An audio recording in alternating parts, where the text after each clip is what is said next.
apagado. No escuchamos a Luis Francisco, aquí se está conectando vía Zoom.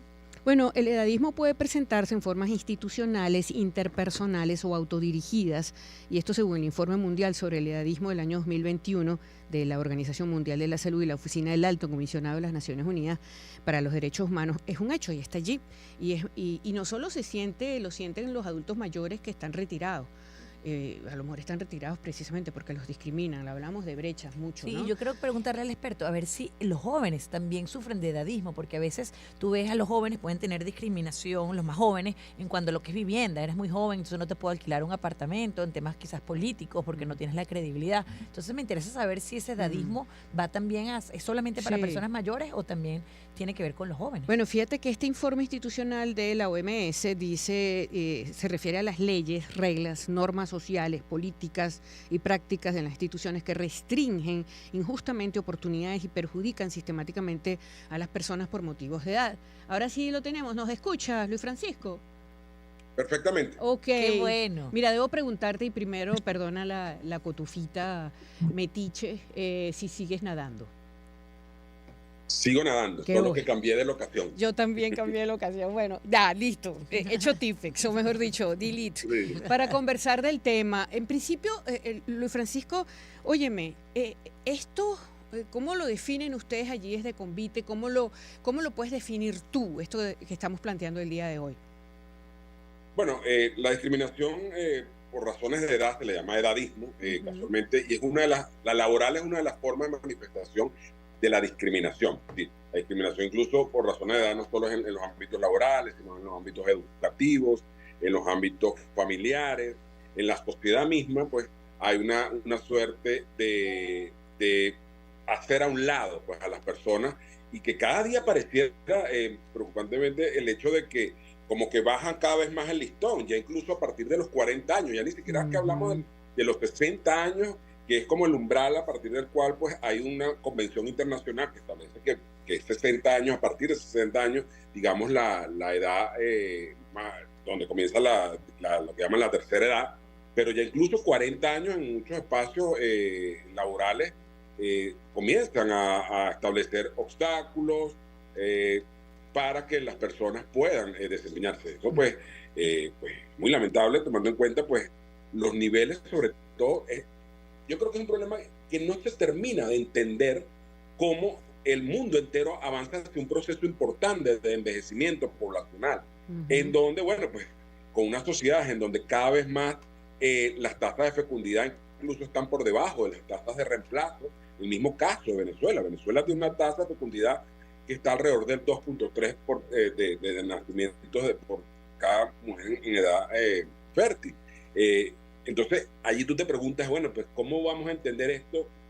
Si ya a los 40 años como que pareciera que apartamos a las personas, es decir, ¿quién va a mover la economía? Es decir, hay un tema importante que hay que dar esta discusión, tomando en cuenta pues que se está dejando a un lado un importante número de personas con un know-how, con capacidades, con habilidades, y sobre todo que tenemos que entender que no es lo mismo lo que van a hacer las nuevas oleadas de personas mayores que vienen, hacia donde vamos, por cierto, que lo que fue antes, porque hay un proceso importante de alfabetización tecnológica que ha avanzado, hay un proceso importante, sobre todo en el caso de la mujer, es decir, las mujeres mayores enfrentaban unos desafíos mucho mayores, las mujeres que ya son actualmente mayores que las que vendrán. ¿Por qué? Bueno, porque ha habido una masiva incorporación de la mujer a las universidades, a las tecnologías, al trabajo, a ocupar cargos importantes de decisión, no lo que quisiéramos como que en la proporción que quisiéramos, pero sí hay un importante proceso. Entonces, hay que entender eso porque el futuro también supone incluir a las personas mayores. Claro, y todo esto es como parte de un movimiento, algo que las personas estamos buscando crear, pero a nivel legislativo, a nivel de políticas, ¿qué se puede hacer o qué se está haciendo para buscar que esas brechas no existan? Mira, fundamentalmente la ley, incluso en el caso de la jubilación, es absolutamente, pues digamos, en Venezuela, en muchos países se está discutiendo incluso aumentar pues la edad de jubilación, tomando en cuenta que las personas se sienten productivas, activas, y que en el caso venezolano incluso es hasta discriminatorio el tema de la legislación porque te jubilan a la mujer a los 55 años, es decir, incluso a una edad Imagínate. bastante joven. Es decir, a los 55 años es la edad de jubilación en Venezuela, según la ley, para las mujeres y para los hombres a los 60. Entonces, hay incluso una discriminación en el sentido, bueno, eso está concebido por el hecho de que la mujer, la procreación genera un desgaste, pero bueno, pues estamos hablando de que avanzamos hacia unas sociedades con una tasa de fecundidad bastante baja. Eso quizás en una época donde la fecundidad era 5, 4 nacimientos vivos, pues tenía quizás una lógica de entender pues lo que produce el desgaste de criar, de procrear, pero hoy no. Entonces hay que entender que la legislación incluso debe avanzar hacia generar incentivos, por ejemplo, a las empresas que mantengan a las personas, pero no mantenerlas porque son mayores, sino porque tienen capacidad. Talento. Yo creo que eso es importantísimo, es decir, no verlo como que una ley que diga, bueno, tienes que tener a los adultos mayores, no, tienes que tener a un adulto mayor porque es capaz, porque tiene las habilidades, destrezas, y porque sencillamente estás apartando a un potencial, a alguien que sigue aportando, pero que efectivamente debe generar mecanismos, incluso el lenguaje que, bueno, aquí pues el ser adulto mayor prácticamente es una suerte de muerte laboral, social. Entonces hay que trabajar sobre todo desde la narrativa, como lo legislativo, e incluso nosotros como sociedad misma, que somos muy estigmatizadores. Y es que fíjate tú, eso que tú dices es tan real, Francisco. Yo conozco gente de mi edad, porque además yo entro ya en el rango, yo tengo 65. Y a mí no me importa decirlo porque yo soy una persona súper activa, y no me gusta tampoco hablar en primera persona, pero fíjate, lo digo en este momento, en este instante, porque hay muchos de estos adultos que no se pudieron reinventar de sus profesiones, que han cambiado. Y eso es inclusive lo que más afecta. Y es una cosa terrible, porque tú tienes que reinventarte para poder seguir adelante. Pero a lo mejor eso que tú estudiaste, eso que es tu principal profesión o de lo que conoces, cambió esa manera el approach, o cambió esa manera de llevarse a cabo el delivery de ese oficio. Y entonces eso te discrimina, y no solamente te discriminas tú mismo, porque no encuentras la manera de reinventarte, sino que te discriminan. Y bueno, ya ahí quedas completamente deprimido, pues, ¿no? Socialmente apartado. Sí, bueno, y adicionalmente con lo que supone lo que es nuestra seguridad social. Que no sé, ni hablar. La verdad, por eso, que no protege absolutamente nada. Sin embargo, yo creo que hay que empezar a dar pasos. Nosotros formamos parte conjuntamente con un grupo de aliados, de fellows de Ashoka. Yo soy fellow de Ashoka. Y actualmente estamos casualmente promoviendo una red en el tema de longevidad, una nueva longevidad. Exacto. Hay que entender la nueva longevidad. Es decir, la nueva longevidad viene no solo marcada por un número cronológico, 60 años, no, viene marcada por las capacidades, habilidades, destrezas que un grupo de personas sigue teniendo y que está dispuesta a ponerlas al servicio y conectarlo con las cohortes más jóvenes. Yo creo que debe darse un proceso de solidaridad, más que de solidaridad, sino de inclusión intergeneracional, en la que unos aportan experiencia y otros aportan, bueno, probablemente el know-how de nuevas tecnologías, de nuevas formas de hacer, de nuevas formas de estar. Entonces, yo creo que hacia allá apuntamos este grupo que estamos promoviendo, una red de longevidad, a tratar de conectar esos esfuerzos, a tratar de conectar incluso a las personas en este proceso que tú muy bien hablas, de reinvención, porque muchos pasamos por ese proceso, bueno, porque llega un momento que trabajabas en una empresa y te dice, bueno, agradecido, que te vaya bien y tenga una bonita vida. Pero entonces tú al día siguiente sales y te preguntas, ¿y ahora? Entonces ese y ahora es parte de lo que queremos tratar, de buscar todas estas capacidades que no se duerman, sino que por el contrario se conecten con iniciativas que pudieran de alguna otra forma no solo ser productivas, porque necesitamos seguir produciendo para seguir manteniéndonos, más sobre todo en un país como el nuestro, sino también en sentirte parte. Yo creo que una de las cosas que más daña en la adultez mayor quizás es comenzar a no sentirte parte de algo, sino que por el contrario sientes que más bien te aísla. Entonces el poder conectar con otros no en lo emocional, no en un crucito, no, sino en cosas verdaderamente productivas, te genera no solo un bienestar que puede ser económico, sino también un bienestar emocional.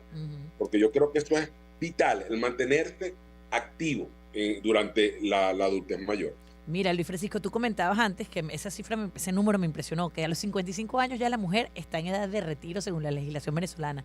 Yo no lo sabía. Y me impacta un poco porque tú estabas comentando de que, bueno, ya es una edad en que ya la mujer no puede estar tan productiva. Yo digo, mira, ya esa edad es la más productiva que puedo estar, porque mis hijos ya se fueron de la casa, espero, o sea, que ya estén en la universidad. O sea, yo cuando tenga 55 años, mis hijos van a tener 20 y 24 años. Más bien, más productiva puedo estar porque mi atención plena puede estar en mi trabajo, en lo que estoy haciendo y no en los niños. Entonces, es algo que me causa ruido.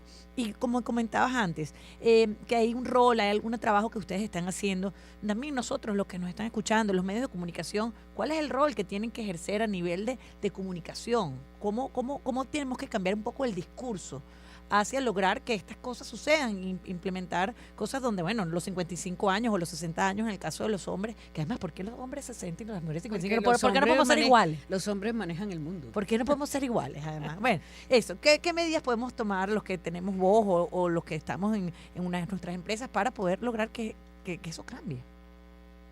Sí, bueno, yo creo que fundamentalmente crear espacios de encuentro, crear espacios de articulación y desmontar las narrativas estigmatizadoras de la adultez mayor. Cambio de paradigmas total. Totalmente. Es decir, no verlo como que, bueno, 70 años, no, hay que mirarlo desde otra perspectiva. Es decir, yo siento que envejecemos cada día de nuestra vida, porque cada día vamos ganando en años, pero no puede ser que llegues a los 60 y hay una sociedad que te relega, que te hace ver pues como que no tienes mucho que aportar. Entonces, yo creo fundamental eso, el cambiar ese paradigma, en cambiar esa narrativa.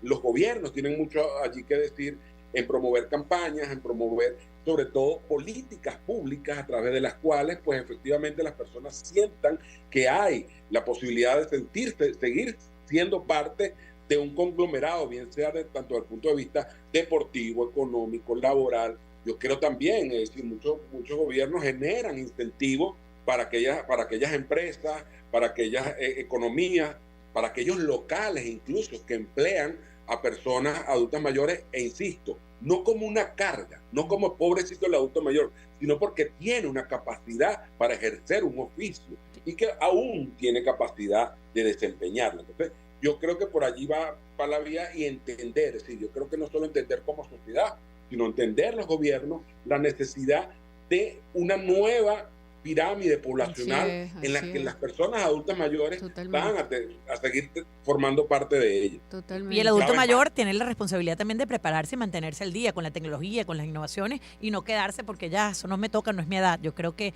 abrir la mente también es importante.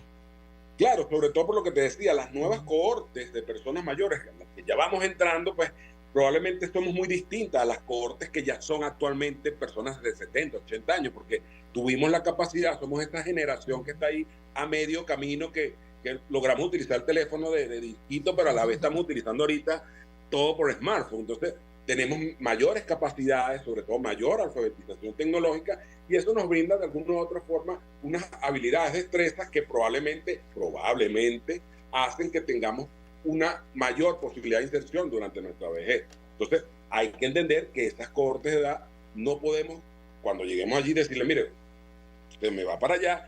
¿Por qué? Bueno, porque si no vas a estar desaprovechando un capital allí, un know-how, unas capacidades que tiene esa gente que son productivas aún. Sí. Y sobre todo, como te digo, somos países que estamos envejeciendo y en donde ya no podemos hablar de la etiqueta del país joven.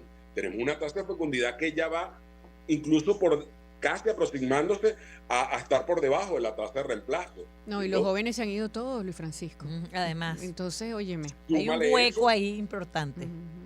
Es terrible. Y en Venezuela, y sé que no nos quedan sino unos segunditos, ustedes en Convite están trabajando con eso.